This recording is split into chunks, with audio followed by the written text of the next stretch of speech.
The day I was diagnosed with cancer, I decided to plan a spontaneous trip for myself. I had wanted to avoid everyone, but I never expected to bump into my ex-wife the moment I stepped off the bus. 10 years had passed, and neither of us was the same as before. She had washed away the tattoo I'd drawn on her and was now dressed in designer clothes. I, on the other hand, had taken off my wedding ring and was now wearing a urinary catheter. We exchanged a few polite greetings, both of us tactfully avoiding any mention of the past. As we were about to part, Yvonne Grant suddenly spoke.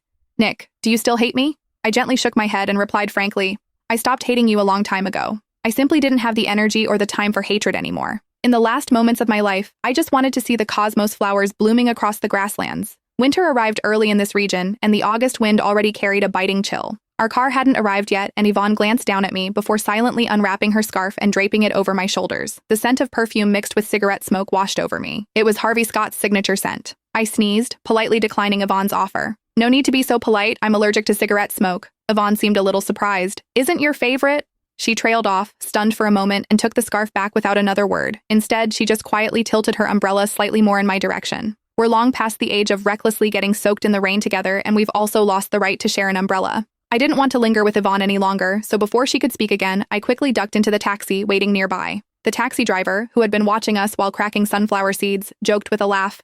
"Hey mate, looks like someone's trying to flirt with you. She's a pretty one. Aren't you going to consider it? She's been looking back at you ever since she left the station until you got into the car." I took 2 pills from my bag and shoved them into my mouth, answering somewhat indistinctly, "No, I'm not considering it. That woman is my ex-wife. We divorced 10 years ago." The driver was taken aback, scratched his head in embarrassment, and deliberately changed the subject. "Oh, I see. Hey buddy, you're here to see the cosmos flowers too, right? It's a shame you didn't come a bit earlier. They're almost all gone." I turned my head to look out the window. The dripping rain blurred Yvonne's retreating figure, and I couldn't see the road ahead clearly. I took a sip of water, suppressing the bitterness in my mouth, and said softly, "I had originally planned to come earlier.